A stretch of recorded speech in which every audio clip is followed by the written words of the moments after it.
भारत के वायसराय एवं governor general. Robert Clive Bengal का प्रथम गवर्नर था जिसने बंगाल में द्वैत शासन की व्यवस्था की, जिसके तहत राजस्व वसूलने, सैनिक संरक्षण एवं विदेशी मामले कंपनी के अधीन थे, जबकि शासन चलाने की जिम्मेदारी नवाब के हाथों में थी। रॉबर्ट क्लाइव ने मुगल सम्राट शाह आलम द्वितीय को इलाहाबाद की 1765 ईस्वी की संधि के द्वारा कंपनी के संरक्षण में ले लिया। इसके अतिरिक्त रॉबर्ट क्लाइव ने बंगाल के समस्त क्षेत्र के लिए 2 उप दीवान, बंगाल के लिए मोहम्मद रजा खां और बिहार के लिए राजा शिताब राय को नियुक्त किया। रॉबर्ट क्लाइव का कार्यकाल 2 चरणों में रहा, जिसमें पहला चरण 1757 ईस्वी से 1760 ईस्वी तक एवं दूसरा चरण 1765 ईस्वी से 1767 ईस्वी तक रहा। इसके अतिरिक्त बंगाल के अन्य गवर्नर कार्टियर एवं वॉरेन हेस्टिंग्स रहे। 1773 ईस्वी के रेगुलेटिंग एक्ट के अनुसार अब बंगाल के गवर्नर को अंग्रेजी क्षेत्रों का गवर्नर जनरल कहा जाने लगा, जिसका कार्यकाल 5 वर्षों तक निर्धारित किया गया और मद्रास एवं बंबई के गवर्नर को इसके अधीन कर दिया गया। प्रथम गवर्नर जनरल वॉरेन हेस्टिंग्स हुआ, जिसका कार्यकाल 1774 ईस्वी से 1785 ईस्वी तक रहा। वॉरेन हेस्टिंग्स ने राजकीय कोषागार को मुर्शिदाबाद से कलकत्ता स्थानांतरित कर दिया। वॉरेन हेस्टिंग्स ने प्रत्येक जिले में एक फौजदारी तथा दीवानी अदालतों की स्थापना की। स्थापना के क्रम में इसने मुस्लिम शिक्षा के विकास के लिए कलकत्ता में प्रथम मदरसा स्थापित किया तथा इसके ही कार्यकाल में जोनाथन डंकन ने बनारस में संस्कृत विद्यालय की स्थापना की।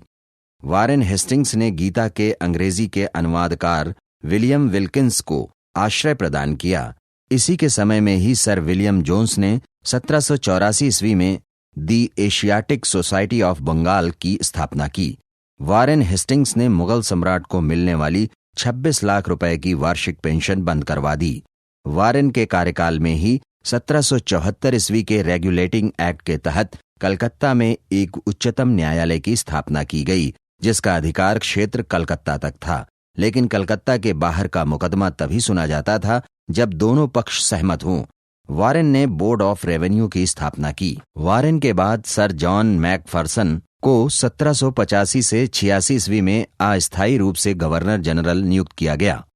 इसके बाद लॉर्ड कॉर्नवालिस गवर्नर जनरल बना, जिसका कार्यकाल 1786 से 1793 ईस्वी तक रहा।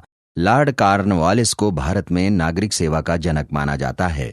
कॉर्नवालिस के जिले के समस्त अधिकार कलेक्टर तथा भारतीय न्यायाधीशों से युक्त जिला फौजदारी अदालतों को समाप्त कर उसके स्थान पर 4 भ्रमण करने वाली अदालतें, जिनमें 3 बंगाल के लिए और 1 बिहार के लिए नियुक्त की। बिहार के लिए कॉर्नवालिस ने 1793 ईस्वी में प्रसिद्ध कॉर्नवालिस कोड का निर्माण करवाया, जो शक्तियों के पृथक्करण के सिद्धांत पर आधारित था। इसके अतिरिक्त कॉर्नवालिस ने पुलिस कर्मचारियों के वेतन में वृद्धि के साथ ही ग्रामीण क्षेत्रों में पुलिस अधिकार प्राप्त जमींदारों को इस अधिकार से वंचित कर दिया और कंपनी के कर्मचारियों के व्यक्तिगत व्यापार पर प्रतिबंध लगा दिया। कॉर्नवालिस के जिले में पुलिस थाने की स्थापना करके दरोगा को उसका इंचार्ज बनाया। इन सब के अतिरिक्त कॉर्नवालिस ने 1793 ईस्वी में स्थायी बंदोबस्त की पद्धति लागू की, जिसके तहत जमींदारों का अब भू राजस्व का 90% कंपनी को तथा 10% अपने पास रखना था। कॉर्नवालिस के बाद sir John Shore governor general बना, जिसने हस्तक्षेप की नीति अपनाई। सर जॉन शोर के बाद लॉर्ड वेलेजली गवर्नर जनरल बना, जिसका कार्यकाल 1798 से 1805 ईस्वी तक रहा। वेलेजली ने सहायक संधि की पद्धति शुरू की। इसके कार्यकाल में ही टीपू सुल्तान चौथे आंग्ल मैसूर युद्ध 1799 ईस्वी में मारा गया। वेलेजली ने ही कलकत्ता में नागरिक सेवा में भर्ती के लिए गए युवकों को प्रशिक्षित करने के लिए फोर्ट विलियम कॉलेज की स्थापना की। लॉर्ड वेलेजली स्वयं को बंगाल का शेर कहा करता था। लॉर्ड वेलेजली के बाद sir George Barlow governor general बना, जिसके समय में वेल्लोर में सिपाही विद्रोह हुआ। लॉर्ड मिंटो प्रथम 1807 से 1813 ईस्वी तक गवर्नर जनरल रहा, जिसके काल में रणजीत सिंह व अंग्रेजों के बीच 25 अप्रैल 1809 को अमृतसर की संधि हुई। लॉर्ड मिंटो के बाद लॉर्ड हेस्टिंग्स गवर्नर जनरल बना, जिसका कार्यकाल 1813 ईस्वी से 1823 ईस्वी तक रहा। इसके समय में आंग्ल नेपाल युद्ध हुआ, जिसमें नेपाल के अमर सिंह थापा को आत्मसमर्पण करना पड़ा। इसके अलावा मार्च 1816 ईस्वी में अंग्रेजों व गोरखों के बीच संगौली की संधि हुई। लॉर्ड हेस्टिंग्स ने पिंडारियों का दमन किया और मराठों की शक्ति को अंतिम रूप से नष्ट कर दिया। लॉर्ड हेस्टिंग्स के ही शासनकाल में 1822 ईस्वी का टेनेंसी एक्ट या काश्तकारी अधिनियम लागू किया गया। 1823 में लॉर्ड एमहर्स्ट गवर्नर जनरल बना। इसके समय में प्रथम आंग्ल बर्मा युद्ध तथा 1824 का बैरकपुर का सैन्य विद्रोह हुआ। 1833 ईस्वी के चार्टर एक्ट द्वारा बंगाल के गवर्नर जनरल को भारत का गवर्नर जनरल बना दिया गया। इस प्रकार भारत का पहला governor general Lord William Bentinck हुआ, जिसका कार्यकाल 1828 से 1835 ईस्वी तक रहा। राजा राम मोहन राय के सहयोग से बेंटिक ने 1829 ईस्वी में सती प्रथा को समाप्त कर दिया। बेंटिक ने इस प्रथा के खिलाफ कानून बनाकर दिसंबर 1829 ईस्वी में धारा 17 के द्वारा विधवाओं के सती होने को अवैध घोषित कर दिया। इसी क्रम में बेंटिक ने कर्नल स्लीमन की सहायता से सन 1830 ईस्वी तक ठगी प्रथा को पूर्णतः समाप्त कर दिया। सन 1835 ईस्वी में बेंटिक ने कलकत्ता में कलकत्ता मेडिकल कॉलेज की स्थापना की। इसके अतिरिक्त मैकाले की अनुशंसा पर अंग्रेजी को शिक्षा का माध्यम इसी के कार्यकाल में बनाया गया। बेंटिक ने सन 1831 ईस्वी में मैसूर तथा सन 1834 ईस्वी में कुर्ग एवं मध्य केचर को हड़प लिया। विलियम बेंटिक ने भारतीयों को उत्तरदायी पदों पर नियुक्त किया। लॉर्ड विलियम बेंटिक के बाद चार्ल्स मेटकॉफ 1835 ईस्वी से 1836 ईस्वी तक भारत के गवर्नर जनरल रहे, जिन्होंने अपने 1 वर्ष के कार्यकाल में प्रेस से नियंत्रण हटा लिया, जिस कारण से इसे भारतीय प्रेस का मुक्तिदाता कहा जाता है। चार्ल्स मेटकॉफ के बाद लॉर्ड ऑकलैंड भारत का गवर्नर जनरल बना, जिसके समय प्रथम आंग्ल अफगान युद्ध हुआ। इसी ने 1839 ईस्वी में कलकत्ता से दिल्ली तक ग्रांड ट्रंक रोड की मरम्मत करवाई। लॉर्ड ऑकलैंड के बाद लॉर्ड एलनबरो भारत का गवर्नर जनरल बना, जिसका कार्यकाल 1842 से 1844 ईस्वी तक रहा। इसके कार्यकाल में प्रथम आंग्ल अफगान युद्ध समाप्त हुआ। सिंध को अगस्त 1843 ईस्वी में पूर्ण रूप से ब्रिटिश साम्राज्य में मिला लिया गया। दास प्रथा उन्मूलन का श्रेय इन्हीं को जाता है। लॉर्ड एलनबरो के बाद लॉर्ड हार्डिंग भारत के गवर्नर जनरल बने, जिनका कार्यकाल 1844 से 1848 ईस्वी तक रहा। इनके काल की सबसे महत्वपूर्ण घटना प्रथम आंग्ल सिख युद्ध की समाप्ति, जिसमें अंग्रेज विजयी हुए थे। नरबली पर प्रतिबंध लगाने का श्रेय लॉर्ड हार्डिंग को ही जाता है। लॉर्ड हार्डिंग के बाद लॉर्ड डलहौजी भारत के गवर्नर जनरल बने, जिनका कार्यकाल 1848 से 1856 ईस्वी तक रहा। लॉर्ड डलहौजी के शासनकाल को व्यपगत सिद्धांत के कारण अधिक याद किया जाता है। सन 1856 ईस्वी में इन्होंने तोपखाने के मुख्यालय को कलकत्ता से मेरठ स्थानांतरित किया तथा सेना के मुख्यालय को शिमला में स्थापित किया। डलहौजी ने पृथक रूप से भारत में पहली बार सार्वजनिक निर्माण विभाग के साथ साथ 1854 ईस्वी में एक स्वतंत्र विभाग के रूप में लोक सेवा विभाग की स्थापना की। इसी क्रम में 1852 ईस्वी में एक इनाम कमीशन की स्थापना की गई, जिसका उद्देश्य भूमिकर रहित जागीरों का पता करके उन्हें छीनना था।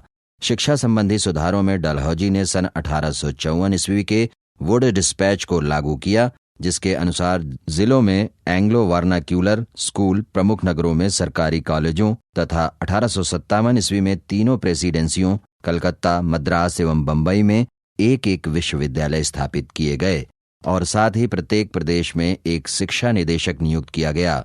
लॉर्ड डलहौजी को भारत में रेलवे का जनक माना जाता है, जिसके कार्यकाल में भारत में पहली बार 16 अप्रैल 1853 ईस्वी में बंबई से थाने के बीच 18 किलोमीटर प्रथम रेल चलाई गई। सन 1854 ईस्वी में नया पोस्ट ऑफिस एक्ट पारित हुआ तथा भारत में पहली बार डाक टिकट का प्रचलन प्रारंभ हुआ। इसी क्रम में कलकत्ता एवं आगरा के बीच पहली बार बिजली से संचालित तार सेवा शुरू हुई। लॉर्ड डलहौजी ने शिमला को ग्रीष्मकालीन राजधानी बनाया। डलहौजी के समय ही भारतीय नागरिक सेवा हेतु पहली बार प्रतियोगिता परीक्षा शुरू हुई। लॉर्ड डलहौजी के बाद लॉर्ड कैनिंग भारत का गवर्नर जनरल बना, जिसका कार्यकाल 1856 से 62 ईस्वी तक रहा। लॉर्ड कैनिंग भारत में कंपनी द्वारा नियुक्त अंतिम गवर्नर जनरल तथा ब्रिटिश सम्राट के अधीन नियुक्त भारत का प्रथम वायसराय था। लॉर्ड कैनिंग के समय की सबसे महत्वपूर्ण घटना सन 1857 ईस्वी का ऐतिहासिक विद्रोह था। इसी विद्रोह के बाद प्रशासनिक सुधार के अंतर्गत भारत का शासन कंपनी के हाथों से सीधे ब्रिटिश सरकार के नियंत्रण में चला गया।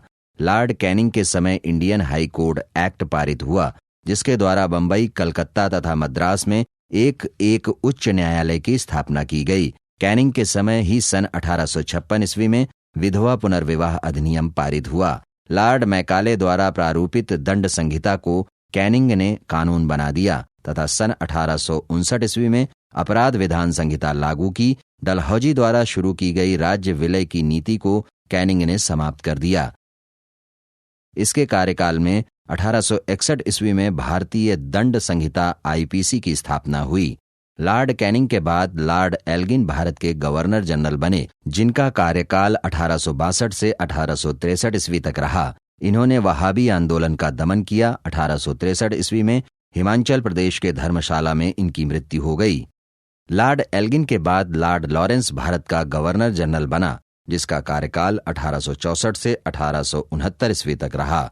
लॉर्ड लॉरेंस के समय में ही उड़ीसा में सन 1866 ईस्वी में तथा बुंदेलखंड एवं राजपूताना में 1868 से 1869 में भीषण अकाल पड़ा, जिसके लिए इसने कैरवल हेनरी के नेतृत्व में एक अकाल आयोग का गठन किया। सन 1865 ईस्वी में लॉर्ड लॉरेंस द्वारा भारत एवं यूरोप के बीच प्रथम समुद्री टेलीग्राफ सेवा शुरू की गई। लॉर्ड लॉरेंस के बाद लॉर्ड मेयो भारत का गवर्नर जनरल बना, जिसका कार्यकाल 1869 से 1872 ईस्वी तक रहा।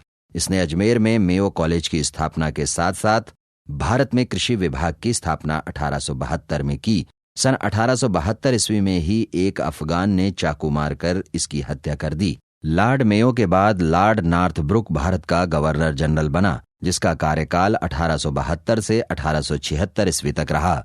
इसके समय में बंगाल में भयानक अकाल पड़ा।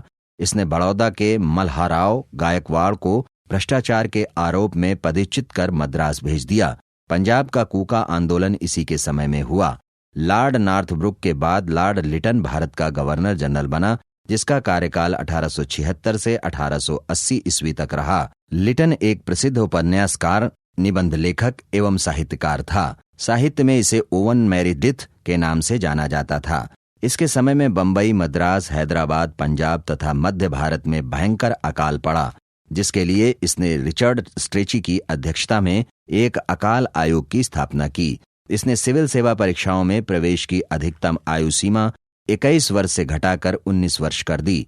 लॉर्ड लिटन ने मार्च 1878 ईस्वी में भारतीय समाचार पत्र अधिनियम अर्थात वर्नाक्यूलर प्रेस एक्ट पारित कर भारतीय समाचार पत्रों पर कठोर प्रतिबंध लगा दिए।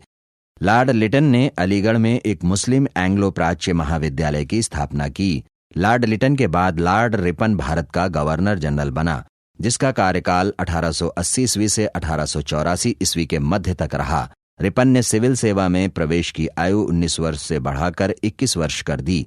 इसने स्थानीय स्वशासन की शुरुआत की तथा 1881 से भारत में नियमित जनगणना की शुरुआत की। लॉर्ड रिपन के द्वारा ही सन 1881 ईस्वी में पहली बार कारखाना अधिनियम लाया गया।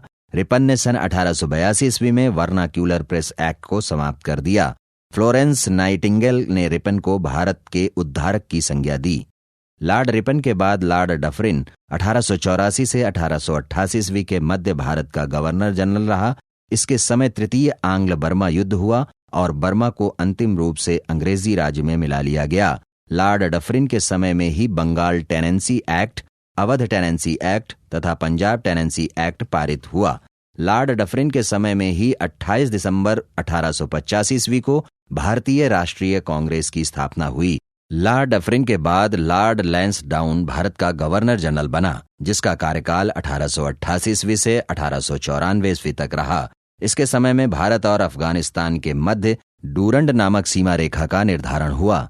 इसके अतिरिक्त इसके समय में 1891 ईस्वी में दूसरा कारखाना अधिनियम लाया गया, जिसमें स्त्रियों को 11 घंटे प्रतिदिन से अधिक काम करने पर प्रतिबंध, साथ ही सप्ताह में एक दिन की छुट्टी की व्यवस्था की गई।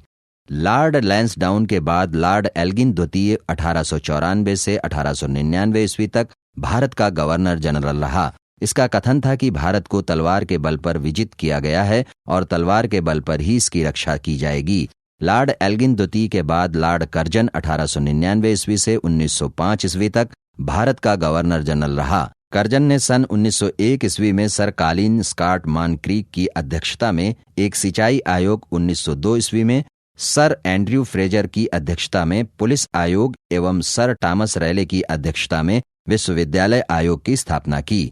इसने सर एंटनी मैकडॉनल्ड की अध्यक्षता में एक अकाल आयोग का गठन किया और सैन्य अधिकारियों के प्रशिक्षण के लिए क्वेटा में एक कॉलेज की स्थापना की। इसी क्रम में प्राचीन स्मारक परीक्षण अधिनियम 1904 ईस्वी के द्वारा कर्जन ने भारत में पहली बार ऐतिहासिक इमारतों की सुरक्षा एवं मरम्मत की ओर ध्यान दिया, जिसके लिए उसने भारतीय पुरातत्व विभाग की स्थापना की। कर्जन के कार्यकाल के दौरान ही कलकत्ता में विक्टोरिया मेमोरियल हॉल का निर्माण हुआ और सन 1905 में बंगाल का विभाजन हुआ। लॉर्ड कर्जन के बाद लॉर्ड मिंटो द्वितीय भारत का गवर्नर जनरल बना, जिसका कार्यकाल 1905 से 1910 ईस्वी के बीच रहा। लॉर्ड मिंटो के समय में ही आगा खां एवं सलीमुल्लाह खां के द्वारा ढाका में 1906 ईस्वी में मुस्लिम लीग की स्थापना की गई। इसके समय में ही मुसलमानों के लिए अलग निर्वाचन व्यवस्था मार्ले मिंटो सुधार अधिनियम 1909 ईस्वी के द्वारा किया गया। लॉर्ड मिंटो द्वितीय के बाद लॉर्ड हार्डिंग द्वितीय सन 1910 से 1916 ईस्वी के बीच भारत का गवर्नर जनरल बना। इसके समय 12 दिसंबर 1911 ईस्वी में दिल्ली में ब्रिटेन के राजा जॉर्ज पंचम के आगमन पर भव्य दिल्ली दरबार का आयोजन किया गया, जिसमें बंगाल विभाजन को रद्द करने की घोषणा की गई। इसी क्रम में 1912 ईस्वी में दिल्ली को राजधानी बनाया गया। 23 दिसंबर 1912 ईस्वी को लॉर्ड हार्डिंग पर दिल्ली में बम फेंका गया। इसी के समय 1914 ईस्वी में प्रथम विश्व युद्ध प्रारंभ हुआ तथा इसी के कार्यकाल में फिरोज शाह मेहता ने बॉम्बे क्रॉनिकल एवं गणेश शंकर विद्यार्थी ने प्रताप का प्रकाशन किया। 1916 ईस्वी में लॉर्ड हार्डिंग को बनारस हिंदू विश्वविद्यालय का कुलाधिपति नियुक्त किया गया। लॉर्ड हार्डिंग द्वितीय के बाद लॉर्ड चेम्सफोर्ड 1916 से 1921 ईस्वी तक भारत के गवर्नर जनरल रहे। इनके कार्यकाल में ही 1916 ईस्वी में पूना में महिला विश्वविद्यालय की स्थापना हुई। इसी क्रम में 1919 ईस्वी में रॉलेट एक्ट पारित हुआ तथा 13 अप्रैल 1919 ईस्वी को जलियांवाला बाग हत्याकांड हुआ। इसके समय में ही खिलाफत तथा गांधी जी का चंपारण, खेड़ा एवं असहयोग आंदोलन प्रारंभ हुआ। लॉर्ड चेम्सफोर्ड के बाद लॉर्ड रीडिंग 1921 ईस्वी से 1926 ईस्वी तक भारत के गवर्नर जनरल रहे। इनके कार्यकाल के दौरान ही महात्मा गांधी ने असहयोग आंदोलन वापस लिया। चित्तरंजन दास एवं मोतीलाल नेहरू ने 1923 ईस्वी में कांग्रेस के अंतर्गत स्वराज्य पार्टी की स्थापना की। इन घटनाक्रमों के अतिरिक्त 1921 ईस्वी का मोपला विद्रोह तथा 1925 ईस्वी में प्रसिद्ध आर्य समाजी राष्ट्रवादी नेता स्वामी श्रद्धानंद की हत्या कर दी गई। इनके समय में ही प्रिंस ऑफ वेल्स ने नवंबर 1921 ईस्वी में भारत की यात्रा की तथा इस दिन पूरे भारत में हड़ताल का आयोजन किया गया। लॉर्ड रीडिंग के बाद लॉर्ड इरविन भारत के गवर्नर जनरल बनकर भारत आए, जिनका कार्यकाल 1926 ईस्वी से 1931 ईस्वी तक रहा। इनके कार्यकाल के दौरान 3 फरवरी 1928 ईस्वी को साइमन कमीशन बंबई पहुंचा तथा 12 मार्च 1930 ईस्वी में गांधी जी के द्वारा सविनय अवज्ञा आंदोलन प्रारंभ किया गया। इसी क्रम में लाला लाजपत राय की मृत्यु के बदले में भारतीय चरमपंथियों द्वारा दिल्ली के असेंबली हॉल में 1929 ईस्वी में बम फेंका गया तथा 1929 ईस्वी में ही जतिन दास की 64 दिन की भूख हड़ताल के बाद जेल में मृत्यु हो गई। इनके कार्यकाल में ही 1929 ईस्वी में कांग्रेस के लाहौर अधिवेशन में पूर्ण स्वराज्य का लक्ष्य निर्धारित किया गया और 26 जनवरी 1930 ईस्वी को स्वतंत्रता दिवस मनाने की घोषणा की गई।